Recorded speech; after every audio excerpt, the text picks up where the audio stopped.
So hi everyone, I'm Michelle Vernay Hiatt. I'm teaching here at AQS Quilt Week Branson, having a blast, and I'm going to talk to you a little bit about precision pinning. Sometimes I feel like we spend all our time making our units and then we rush to put them together in blocks and all our good effort goes out the window because we don't pin.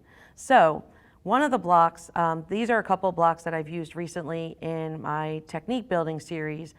So you can see here, it was really important for me to have my points lining up with this half square triangle. That's a strip piece Lemoyne, by the way. Here it is in a different fabric. And then this is a bandit Lemoyne. It was really crucial for the center of my block to come together, and I used precision pinning for that. There it is in another colorway. This here is a 4-diamond wedge star. So you can imagine the precision pinning that needed to take place. I also had to mark, which I'm going to show you, to bring all these points nicely together. And there it is in some beautiful cave. And then sometimes it's a more simpler block, but this is a peaky and spike block where we have our 5440 and fight units, and we need to make sure that our points don't drop. We also need to make sure that when we're putting our block together that those points sit a ½ inch or ¼ inch back so that we don't drop those points when we sew them together. Here are some bigger units. It still holds true, especially when I'm bringing a square and a square together with a V block. It's really important to make sure those points match. I did that with precision pinning. You can see these 3 different colorways. Then this here is called a 4-patch block. I actually found this in a newspaper clipping from my grandmother, but it was really essential that my centers matched, my corner beams matched, that everything came together nicely. So again, this all comes from precision pinning. So it doesn't matter what kind of fabric you're using, you still have to take time. So this block, I'm going to walk you through the actual marking and pinning I needed to do for this. This block is called Key West Beauty, and it's really pretty. I feature this in my Timeless with a Twist block series. So I made my units, and for this corner, we're going to make 4 corners that are all the same. Now when I go to bring this block together, you will notice that I have a seam intersection here, which is what I would pin. However, here I don't have a seam intersection, but it is really important for me to make sure that that lines up. So what I'm going to do is I'm going to turn over my unit with the corner beam, and I'm going to mark that ¼ inch seam. So I take my Quilter's Magic Wand, I put it on the edge of my block, and then I go ahead and mark it with a chalk pencil so that I know exactly where the ¼ inch hits that seam. I'm going to lay it back down so that I can see that this is how I want to put this unit together. I'm then going to flip it, and I'm going to take a pin and put a pin through where my chalk line crosses that stitching line. I'm then going to take the pin and put it where the V block meets. I'm going to hold that in my hand. I'm going to use the pin, the fingers underneath that pin to keep that pin straight. And I'm going to come in. First I'm going to put my nest together there and pin.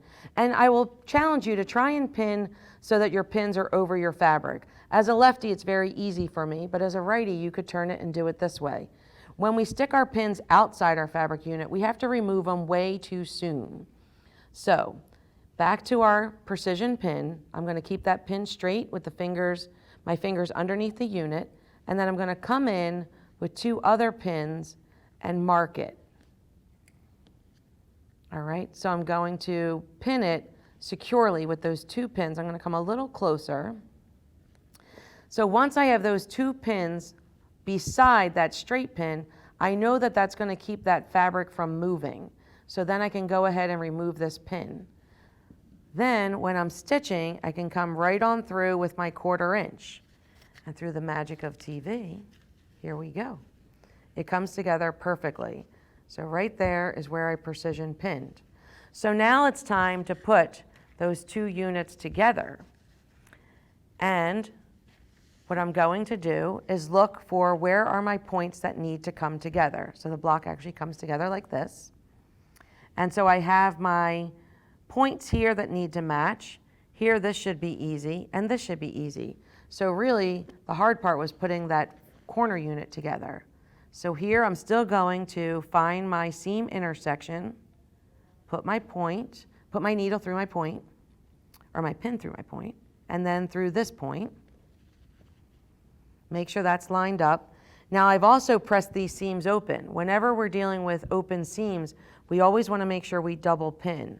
So I'm going to line up that seam intersection, and I'm going to come in with 2 pins. Right there, and right there. And then I'm going to make sure I line up these 2 and pin there.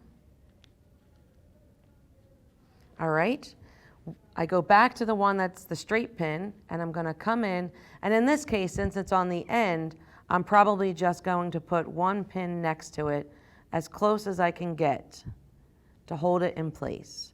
I like using the longer pins whenever I'm pinning a lot of things that have seams because it adds less bulk to my seam line.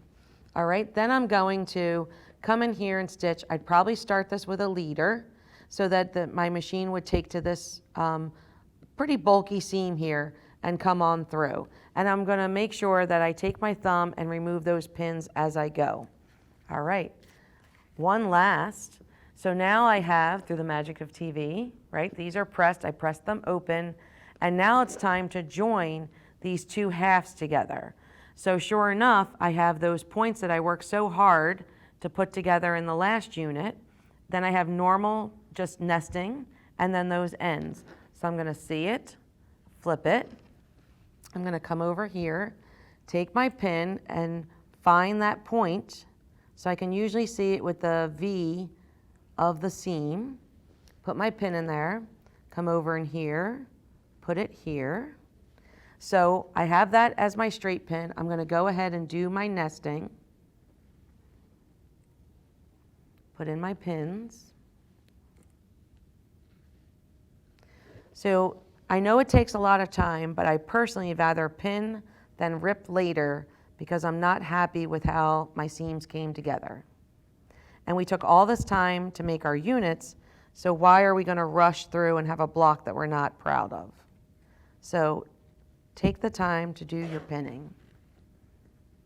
And then down here.